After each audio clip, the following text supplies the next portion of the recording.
I gave a Coke to a single mother while her car was broken down. It was the best thing I ever did. Many years ago when I was working as a mechanic in a shop with 4 other guys, a young woman pulled onto our lot with clouds of steam coming from under the hood of her car.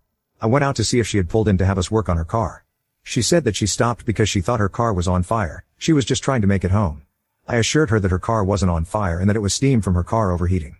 I raised the hood and did a quick check and nothing was visibly wrong. We didn't have much business, so I told her that we could put water in the radiator after the car cooled off for a while and see if anything was leaking.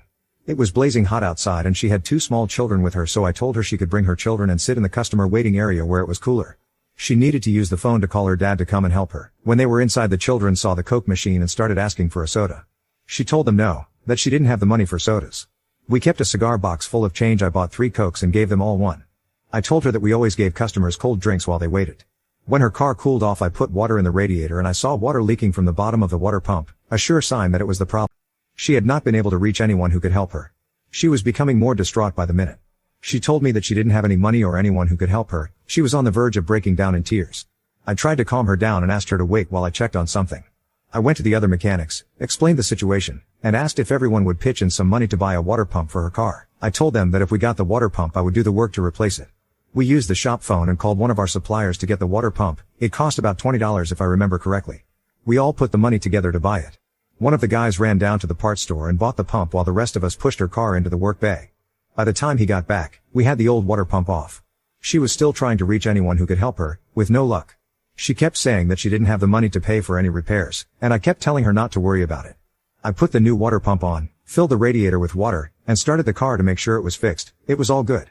I drained the water out and was going to put antifreeze in when another one of the guys said we should replace the thermostat as well. We kept those in stock, so he replaced it and we filled it up with antifreeze.